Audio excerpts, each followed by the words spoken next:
How you doing, everybody? Welcome to M.A.D Reactions. At last, here we go again. Right, so four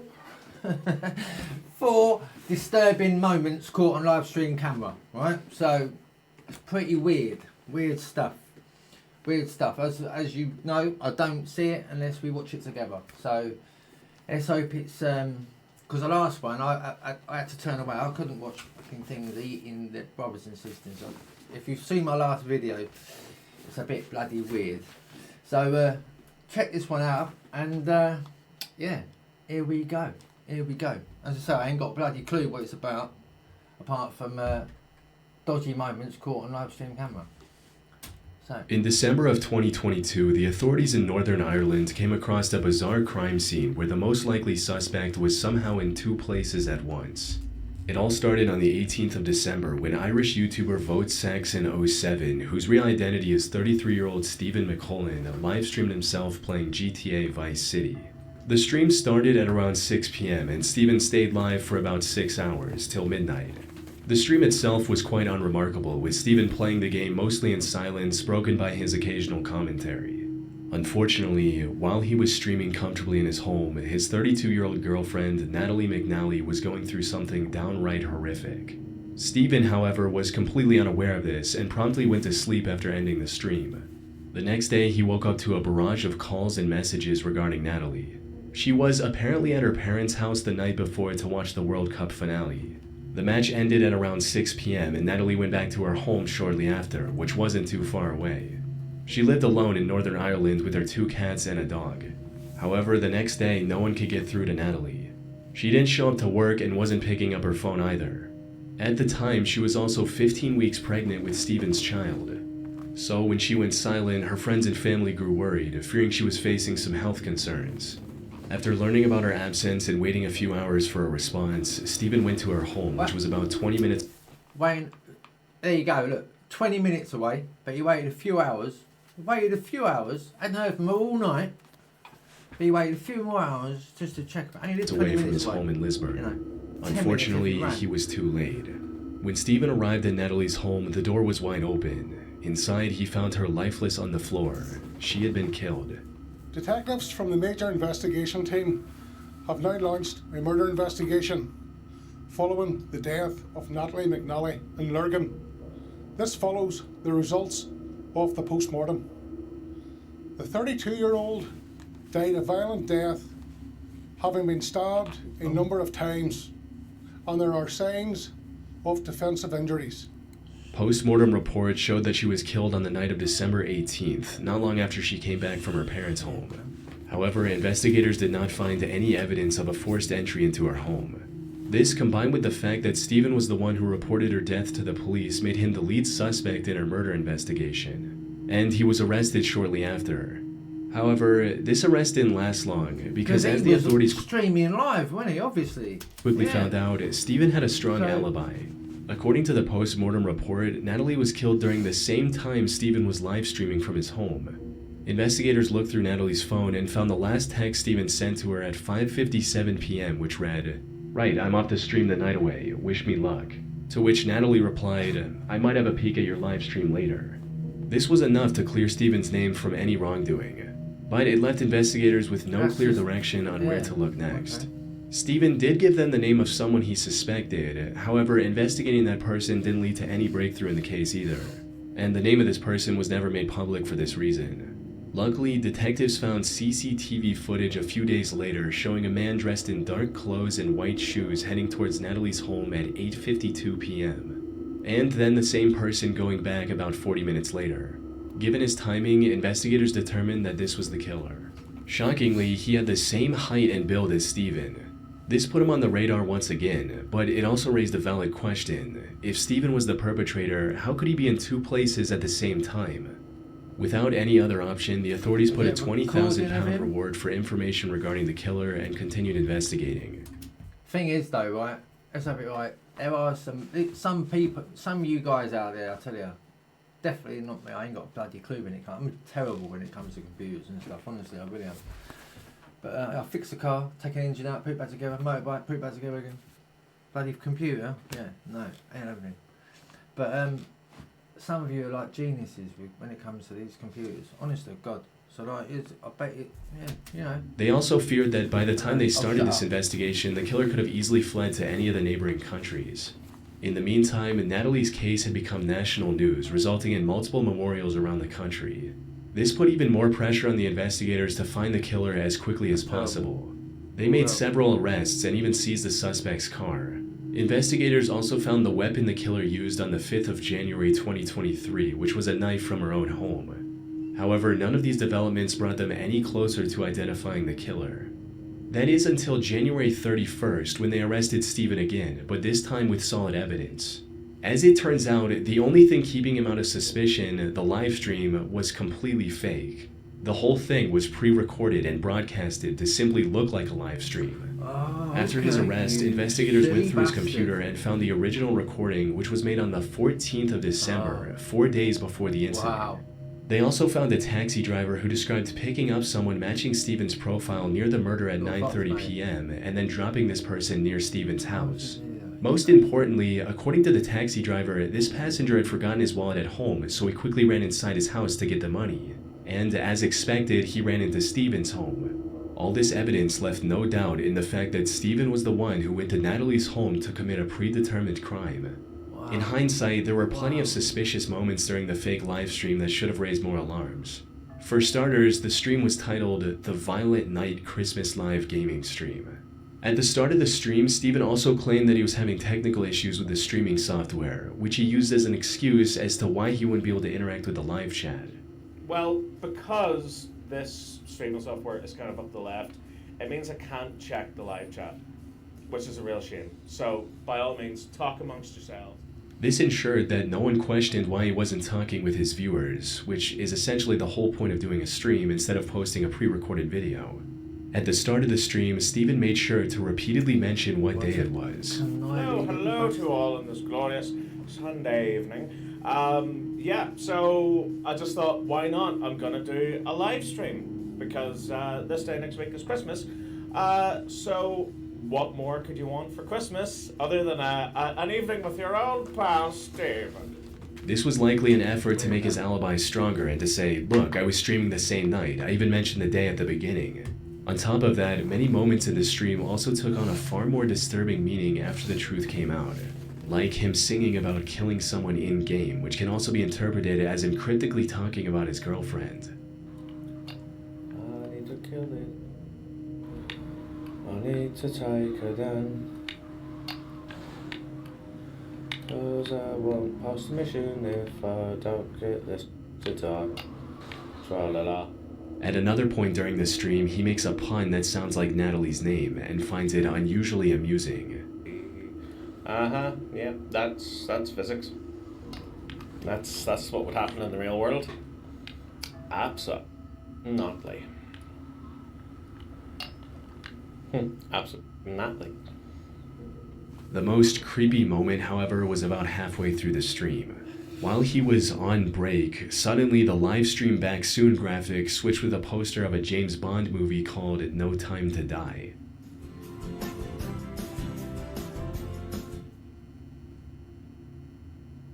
Stephen later claimed that this was an accident. He accidentally dropped his controller on the keypad, which made the strange graphic come up.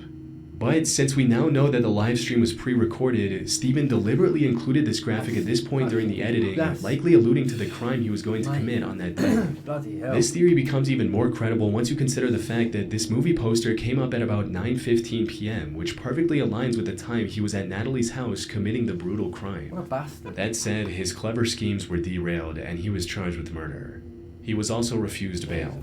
And at the time of writing, he's awaiting trial on May 6, 2025. Hopefully, Natalie and her family can get the justice they deserve. On April 4th, 2020, Ernest Wilson went... Sorry, but yeah, let's, you know. What a wanker. What a wanker.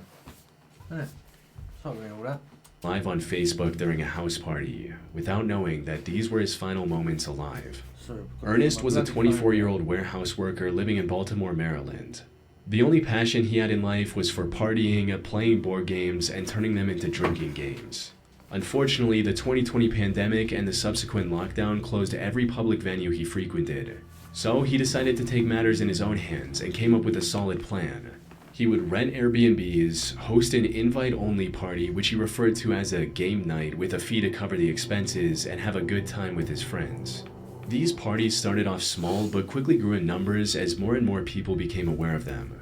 And on April 3rd, he went onto Facebook to plan another party that weekend, asking, "Should I do game nights again this weekend?" And, "We playing hide and seek at game night tonight?" After receiving enough confirmations, he decided to go ahead with the plans and announced a 2-day game night with free entry for girls and a $5 fee for the guys. Not long after this announcement, he also made a post about bringing uninvited people, stating, "Please don't show up with nobody I didn't personally invite if we didn't discuss it first. They're going to get left outside." Maybe he had experienced problems with uninvited guests at past events. Or maybe he simply wanted to know the exact number of attendees ahead of time. But in hindsight, his concern makes a lot more sense. As the night approached, Ernest started the event, and it went just as well as he could have hoped, with everyone dancing and having a good time. That is, until 2:30 a.m., when the group decided to play the hide-and-seek game they discussed earlier. Ernest took charge as the first seeker and began a countdown at the Airbnb's backyard. 1, 2, 3, 4, 5, 6. However, as soon as he began searching for his friends, he stumbled upon something completely unexpected. 1, 2, 3. Who the Who's is that that? climbing the gate? Who's that? Get your okay. Get your on the other side of this gate. Who the? Now, this can't be one of my friends. He saw someone trying to jump the fence and break into the property.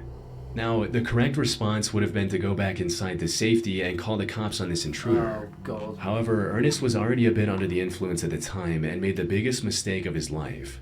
He decided to confront the man on his own, and that's when things took a turn.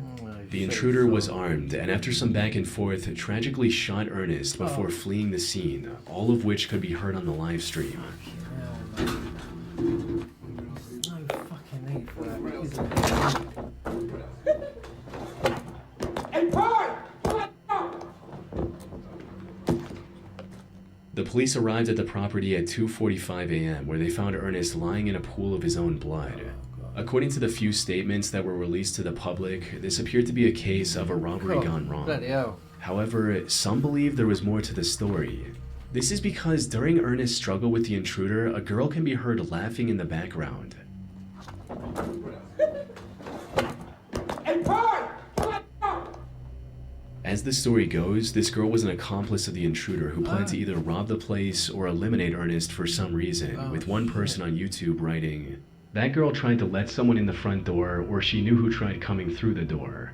Once discovering it was locked, she told them to hop the fence as clear as day. I would start with her boyfriend." Unfortunately, from what I can find, the police never caught the suspect, and Ernest's case remains open to this day. So, whatever their motive was, I doubt we'll ever know, especially 5 years later. On September 7th, 2024, a 32-year-old man by the name of Joseph Couch opened fire on vehicles traveling down I-75 near the city of London, Kentucky. He managed to hit 12 cars, injuring 5 people. Fortunately, there were no fatalities. As authorities rushed to his location, Joseph managed to escape into the wooded area alongside the highway. This left the investigators with no choice but to search the Daniel Boone National Forest, hoping to find the mass shooter.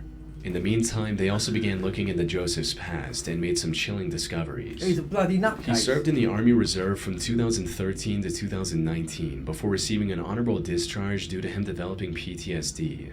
More importantly, this wasn't his first entanglement with law enforcement. Back in 2015, he was arrested for throwing a rock at a dog and then pointing an AR-15 at its owner. Joseph had to pay $1,000 for bail, and the case was later dismissed a few months later. However, the same year he was arrested again, this time for supplying a minor with alcohol and vandalizing private property with spray paint. This resulted in him having to spend 6 months in jail, alongside 200 hours of community service and a $1,500 fine. All of this highlighted just how mentally unstable he was. Something that became even more apparent when investigators factored in the messages he sent to his ex before the shooting. These read, "I'm going to kill a lot of people. Well, at least try. I'll myself afterwards." His past record and these texts also made it clear that Joseph wouldn't go down without a fight if they managed to find him. Unfortunately, the search for him wasn't progressing as smoothly as they'd hoped. The search for the suspected highway gunman, Joseph Couch, intensifies as law enforcement has expanded its search efforts. State police say they are extending their search deeper into the Daniel Boone National Forest as the manhunt for Couch enters day 7. Local agencies were forced to close a section of I-75 and shut down schools, fearing Joseph might strike again. I mean, eventually, they did manage... You know, just standing in the road, pot shotting at people. You know? Ex-soldier and all that. I mean, you know... I don't know what to say. You know, got all their head problems and you know, we all have issues. You know, it doesn't mean we're going to stand out in the street shooting random people and just killing him. To find his SUV, which also had numerous cases of ammo for the AR-15 style rifle he used for the shooting. However, this didn't provide any clues about his current whereabouts. In a desperate measure, the authorities put a $35,000 reward for finding Joseph to enlist the help of locals. And that's where the McCoy couple entered the picture. Fred McCoy and his wife Sheila operate a museum dedicated to the historic feud between the Hatfield and McCoy families in Kentucky. They also run a small YouTube channel dedicated to this museum called Hatfield McCoy Museum Adventures, where they discuss the various aspects of that feud in greater detail. After hearing about the massive reward, the couple decided to give it a go. They had lived in the area their entire lives and knew the wilderness well. $35,000. That's a sweet little piece of money. We're going looking for him. We're hoping he finds us. But we're going looking for this Couch guy, Joseph Couch. They also decided to live stream their adventure through the Kentucky forest on YouTube, likely to have an instant record of whatever they find. They truly believed they could find him, and luck was on their side, because during one of their live-streamed expeditions, Fred noticed a whole bunch of vultures hovering over the same area, possibly indicating a rotting corpse nearby. The two decided to head towards the vultures, and just 30 minutes later, the McCoys found what they were looking for.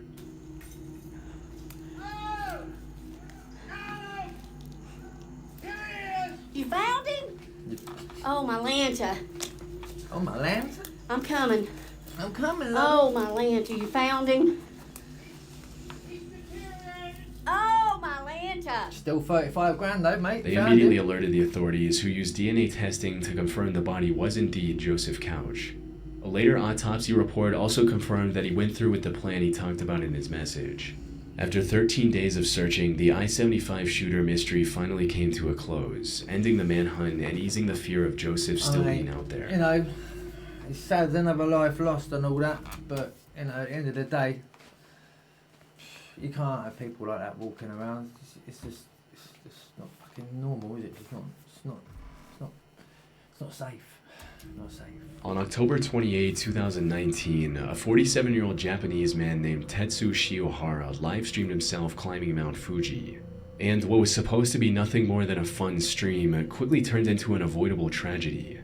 You see, Tetsu had been climbing Mount Fuji since 2017 and had already reached the summit many times. However, all of those previous expeditions were during the climbing season, which stretches from July to mid-September. And while it's not an easy task, it's far safer during these months with maintained trails, milder weather, and resting huts along the way that also sell essential supplies like food and oxygen cans. So when Tetsu decided to climb the mountain in late October, it was already covered in thick, slippery snow. And the conditions were far harsher than he could have imagined, with winds reaching up to 60 miles per hour. All of the resting spots on the mountain were also closed for the off-season. But despite this being his first off-season climb, the unfavorable conditions did not deter Tetsu.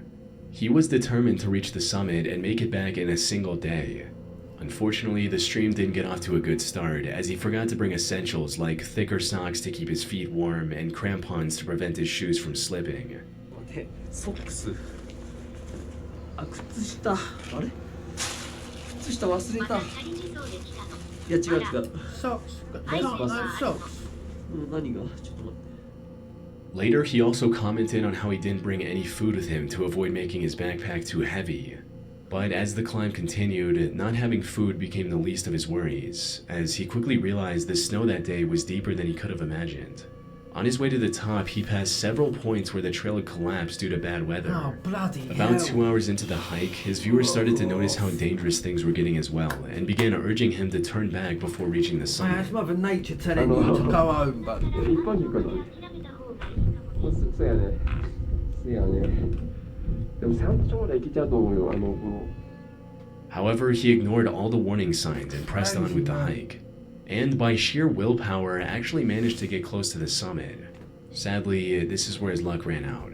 While treading through a particularly steep section of the trail, Tetsu slipped and fell down the mountainside. Oh, fucking hell. 外で待ってんだけど。 Fucking hell, mate. Oh, そう no. ここも危ないね。斜面。あ、滑る。 Shit. Shit. Seconds after Shit. slipping, his phone hit a rock and turned off, ending the live stream. Fucking hell. His viewers immediately alerted the authorities. Wow. However, due to the harsh conditions, it took rescue workers 2 days to locate Tetsu's body. Bloody hell. They found it severely dismembered, 2,300 feet below the point where he'd slipped. Now, for most people, this was an open and shut case of an inexperienced and underprepared person misjudging Wow. the dangers of Mount Fuji. What a fucking But I way to came go. across some interesting My God. theories regarding the situation. For example, one person stated, I don't think he wanted to go exactly how/where he did on the mountain, but if you ever saw the live stream, you'd know that he definitely was planning on doing it, probably at the What's top. that? The chat was begging him to turn back, and he made constant, likely deliberate references to not being fully equipped. What's this? If you're into supernatural stuff, we even caught something on his audio that pretty clearly and audibly told him to turn back and go home. People were saying he might...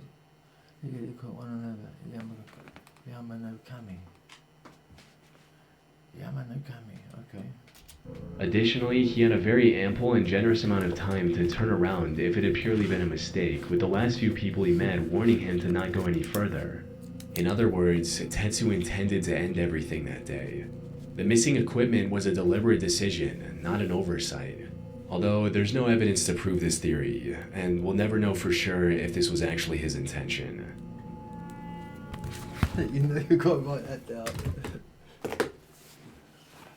On December 29, Oh, 1986, this is war, mate. Don't NBC7 get no San edit with Diego me. aired a segment on highway This is it. safety, offering tips on what to do in case your car breaks down.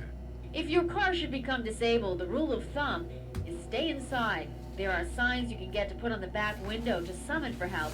If strangers should offer assistance, tell them to call police or the CHP. Just stay in the vehicle, lock all the doors, turn on the emergency flashers, and wait for help to come. Even if you have to wait all night, it's better to be in the safety of your vehicle and spend the night than to try to walk and get assistance. The segment also featured a ride-along interview with California Highway Patrol Officer Craig Pyre, who emphasized the dangers of leaving your car and blindly trusting others. Anything could happen. Being a female, you could be robbed if you're a male, all the way to where you could be killed. Once you get in that other person's car, you're at their mercy. This broadcast concluded with an interview with a driver who ran out of gas. He had pulled over on the highway and set out on foot to find a nearby gas station. The bottom line, though, is that preventing all this trouble is easy. Be sure your car works, and as simple as it sounds, be sure you've got gas. Because even if you're lucky enough to get some, you still may be taking your life in your own hands. Do you realize how dangerous it is? Yes, I realize. In fact, I was putting the gas in, and an 18-wheeler came by and almost blew me away. Truthfully. However, what seemed like an mate. innocent public service announcement was, in reality, aired in response to a horrific crime that took place in San Diego just 2 days prior. The victim of this crime was Kara Knott, a 20-year-old honors student at San Diego State University. She spent Christmas Day with her family celebrating the occasion and opening presents. After dinner, she made plans to spend the next couple of days with her boyfriend, Wayne Bautista. Wayne had severe flu at the time, and Kara wanted to nurse him back to health. So she drove to his house and stayed there for the next 2 days. On the 27th of December at around 8 p.m., she called her father, M.A.D, from her boyfriend's place to let him know that she was on her way home. The drive from Wayne's house should have taken about 30 minutes, but when 2 hours passed with no sign of her, her parents began to worry. At around 10 p.m., Sam suddenly got up from his chair and said to his wife, "I'm gonna go find Kara." With that, he drove to Wayne's house, hoping that Kara would still be there. Unfortunately, Wayne told him that she left soon after she called Sam, and he had no idea where she was. Members of her family and Wayne began looking for her along the route she should have taken back home. However, despite driving around all night, they found nothing that could give them any insight into her whereabouts. Kara had vanished without a trace. That is until 5:15 a.m. when the family decided to drive down the Mercy Road exit ramp off of I-15. There, they found Kara's white Volkswagen Beetle. The driver's side window was halfway down, the keys were still in the ignition, and all of her belongings were still in the car. But there were no signs of Kara herself. The family reported this find to the police, who quickly began searching the area. Not long after this search began, they found Kara's lifeless body 70 feet below a nearby bridge. Later medical examination of her body revealed that she had rope burns around her neck and a mysterious round injury above one of her eyes. After a complete analysis of her injuries, the coroner concluded that she had been strangled before being thrown from the bridge.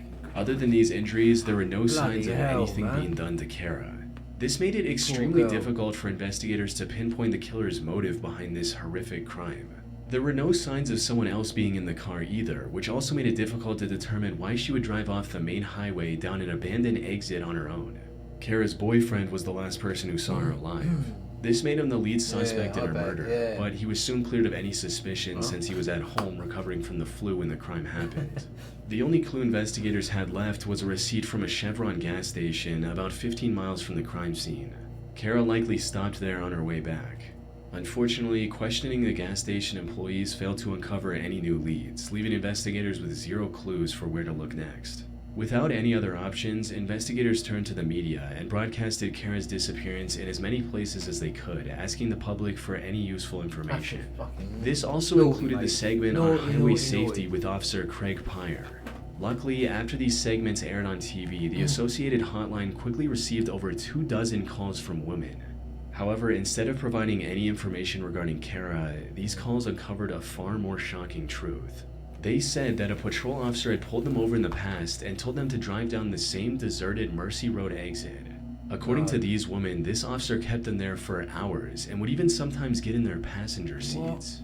The officer they were talking about was 36-year-old Craig Pyre, the same man who was preaching on TV about how to stay safe on the highway. Craig tried to disprove these allegations with his logbook, which showed that he was writing a ticket at the time miles away from the crime scene. However, his logbook had clear eraser marks in that slide. 1 week after the incident, the San Diego Police Department began a formal investigation with Craig as the lead suspect. And I mean, come on, right? You know, these people that we're meant to trust with everything. You know, meant to for the little ones, the young ones to grow up and respecting and, you know, being law-abiding citizens, etc. And they're going out doing it. I mean, I know there's naughty coppers out there, there have been for years, but, you know, it's just disgusting. It's fucking disgusting. It didn't take long for them to find mountains of evidence that proved his involvement. While searching his car, investigators found a yellow rope, which was just as thick as the marks on Kara's neck. They also found his flashlight, which matched the wound above Kara's eye. However, the piece of evidence that sealed the deal was a golden fiber investigators found on Kara's sweatshirt. Forensic analysis of this fiber revealed that it was identical to the gold fibers in the patch on Craig's uniform. By this point, it was clear Craig was the one responsible for this crime. However, he remained adamant that he was innocent. But all the evidence and the testimonies from over 24 women allowed investigators to piece together what might have happened. As the story goes, Craig saw Kara driving alone and decided to pull her over down the Mercy Road exit, just like he had done with dozens of women before. However, instead of going along with him, Kara decided to fight back and maybe even threatened to file a complaint against him. That's when he lost control and hit her with the flashlight in his hand. Upon realizing what he had done, Craig now had two choices. let Kara go and risk ruining his career, or make sure she never talks to anyone again. Craig chose the second option. After strangling her with a rope, he put her on his car's hood, drove up the bridge, and threw her off the side. On January 16th, 1987, Craig was arrested from his home and later sentenced to 25 years to life in prison. He's since applied for parole twice, but was rejected both times and is still behind bars. Yeah, It's still right. crazy to think that Kara's case might have gone unsolved if Craig hadn't agreed to do this now haunting video interview. An interview he did where just days before, he had committed the murder of Kara M.A.D. 25 years. 25 years he got. 25 years. 25 years. You know, that poor girl's body will probably still be decaying in 25 years' time. Do you know what I mean? And parents think, oh, I'll just stop, because I'm just going into it. Sorry, people. On June 2nd, 2016, a woman named Christina Kellen posted this video of her pet parrot talking like a human.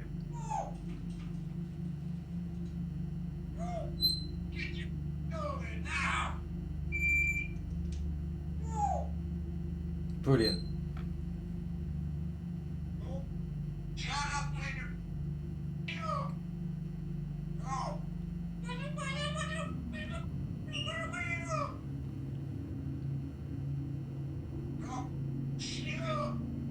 On most other occasions, people will look at a video like this, think it's cute or interesting, and move on with their lives. But in this case, the video of a talking parrot became the key to solving a murder, one that baffled investigators for over a year. On May 12, 2015, at around 7:30 a.m., a woman named Connie Ree heard gunshot sounds from her neighbor's house across the street in Sand Lake, Michigan. But she didn't pay much attention to it, since the neighbor, 46-year-old Marty Durham, regularly hunted in the area. Connie and her husband Keith were close friends with Marty and his wife Glenn, and were familiar with the couple's habits. However, later that day, Keith notified Connie and told her that Marty wasn't answering his phone calls or text messages. So after finishing her work, Connie went out to the Durham house to investigate. The doors were locked and no one answered when she knocked. She assumed the couple wasn't home and went back to her house. But when an entire day passed without any word from Marty or Glenn, Connie became concerned and decided to check on them again. This time, she noticed that one of the doors was unlocked and went inside. At first, she found the living room, which was a complete mess. It looked like the place had just been robbed. However, nothing could have prepared Connie for what she came across next. As she entered the master bedroom, she saw both Marty and Glenn lying on the floor, covered in blood. She immediately ran outside and called for help. A group of firefighters was already nearby and rushed to the scene. After taking note of the situation, the first responders pronounced that both Marty and Glenn were already dead. Both had bullet wounds on their bodies, and judging from the state of the rest of the house, it looked like a robbery gone wrong. Yeah, right. But before they could begin investigating who the supposed robber was, something completely unexpected happened. About an hour after the initial report, a police officer who was on the scene noticed that Glenn looked like she was breathing. He walked up to her to check for a pulse, and that's when she opened her eyes and sat up straight despite having a bullet wound behind her ear. She was taken to the hospital for treatment. Miraculously, her wound wasn't lethal, resulting in her surviving the incident. Go on. Marty, however, wasn't as fortunate. Oh, bless He was shot 5 different times and didn't make it. Back at their house, investigators found a Ruger new model revolver under a couch in the living room. They also found several cartridges and one unused bullet for this revolver on the couple's bed. Investigators believed that this was the weapon used to shoot both Marty and Glenn. But they didn't find anything that could help them locate the supposed intruder. Without any other options, the police began investigating Marty and Glenn in hopes of finding potential leads. That's when they made a chilling discovery. Glenn's phone record showed that on May 11th, 2 days before Marty's body was discovered, she texted her mother saying, "Love you, sorry."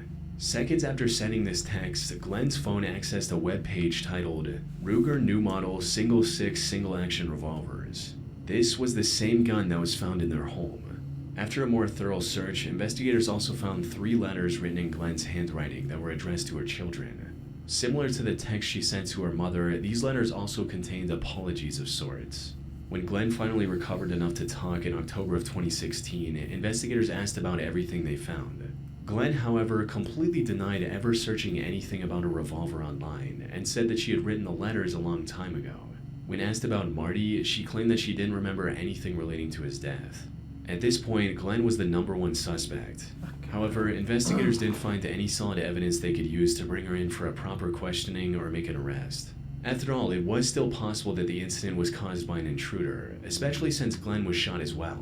This left Marty's case at a standstill, and it remained that way until June of 2016, when out of all things, a talking parrot single-handedly stitch you solved the right up. case.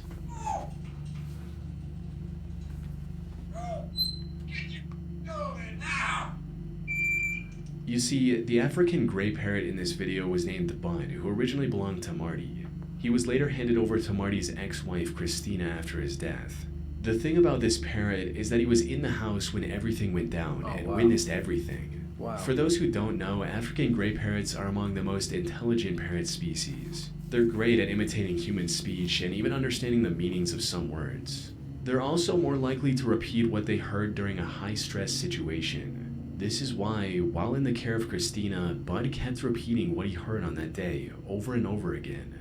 Probably about a month or so after Brilliant, man. Bud got Absolutely here, brilliant. I would hear him scream and squawk, and it would happen a lot at nighttime. But then one day, literally, he just kept going over and over again, the same and it sounded like two different voices. Beautiful. And I was just so freaked out that I took it upon myself to record it. If we go back to the video of him speaking, we can make out what sounds like an argument between Glenn and Marty.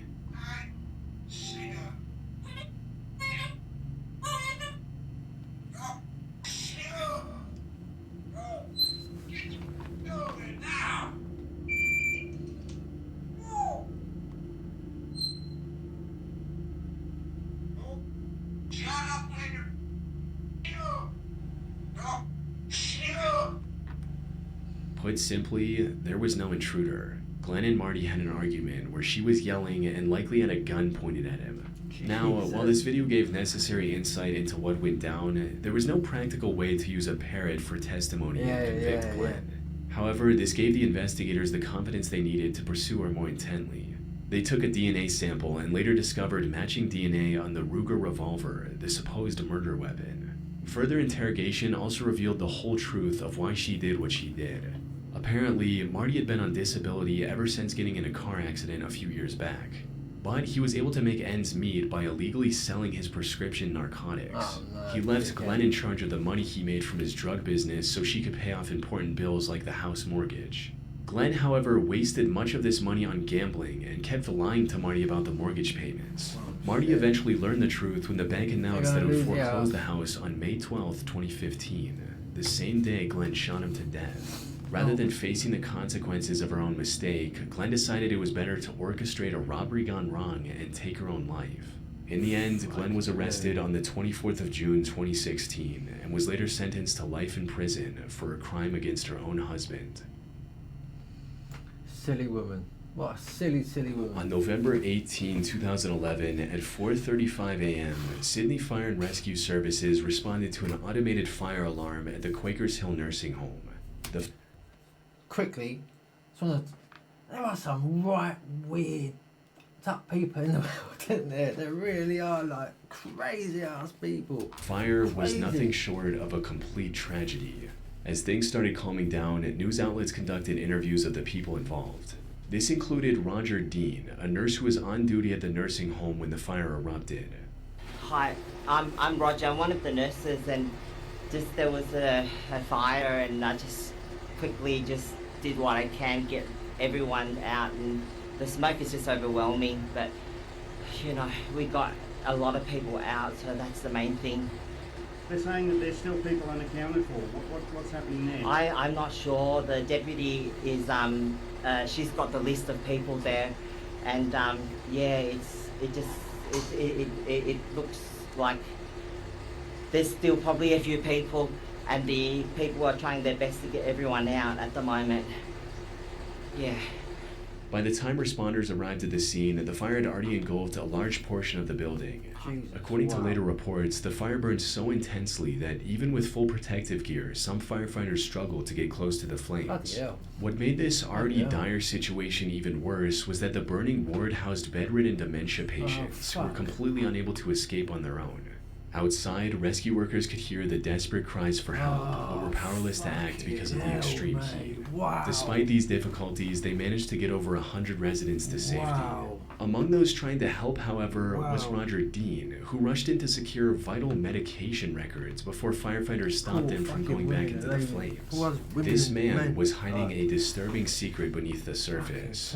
As it turns out, Roger was the one who started the fire in the first place. It all started with him stealing prescription medication. The one who started the fire in the first place. No, you little. No way, mate. Come on. You little.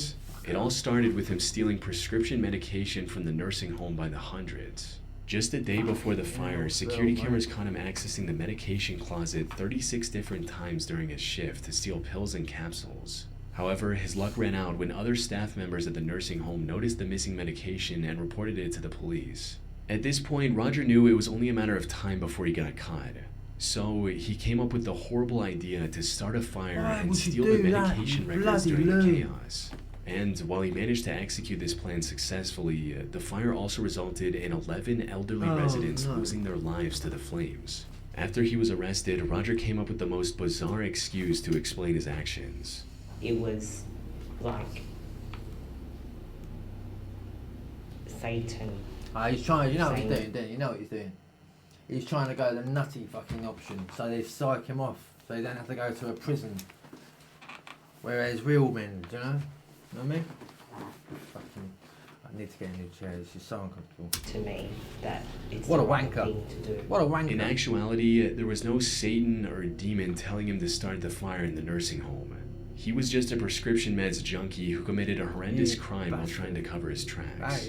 Later investigation even uncovered footage of him admiring his handiwork on the morning of the fire.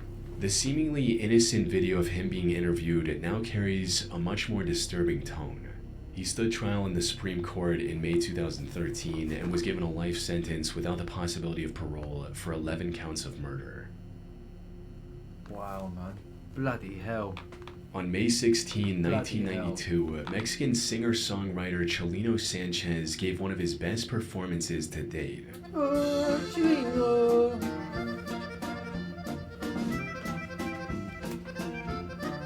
He performed many of his popular songs before ending the concert in spectacular fashion. The fans loved every second of it. Little did they know at the time, this was going to be the last time they would ever see him perform. And it all tied back to the origin of Chelino's music. You see, Chelino was born in 1960 in a very poor farming region in Sinaloa, Mexico. Even worse than poverty, Chelino's village was marked by rampant inequality, where a few rich and powerful men had the power to do whatever they wanted. Unfortunately, Chelino experienced this inequality firsthand when a local thug named El Chapo Perez assaulted one of his sisters. However, Chelino wasn't going to let that slide. When he was just 15 years old, he spotted El Chapo at a party.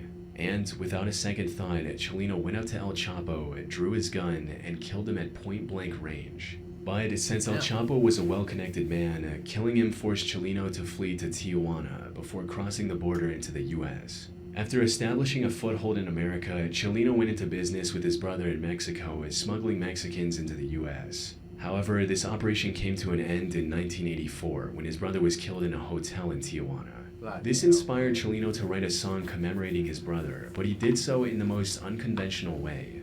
The song was written in a traditional Mexican style called corrido. For the lyrics, Chelino spoke openly about him and his brother's life, not shying away from the topics of drugs and violence. During this time, he himself ended up in prison in Tijuana. There, other inmates loved his unique style of music, causing it to spread across the Mexican underworld by the time he got out. It also gained a new name called narco corrido. After getting out of prison, Chelino kept working on his music and quickly became one of the biggest stars of his era. By 1991, he was selling out arenas for his tour. However, given the genre of his music, he never managed to escape the violence he once came from. During one of his concerts in January of 1992, someone ran onto the stage with a gun. Instead of running to safety, Chelino decided to draw his own gun and engage in a shootout. This resulted in the death of the assailant as well as 10 people in the crowd getting injured. Chelino also got shot but managed to survive. However, his luck was about to run out. About 5 months later, Chileno performed in Culiacan, Mexico, delivering what would later be remembered as one of his best performances. And, as we mentioned earlier, also his last. During the concert, someone came up to him and handed him a mysterious note.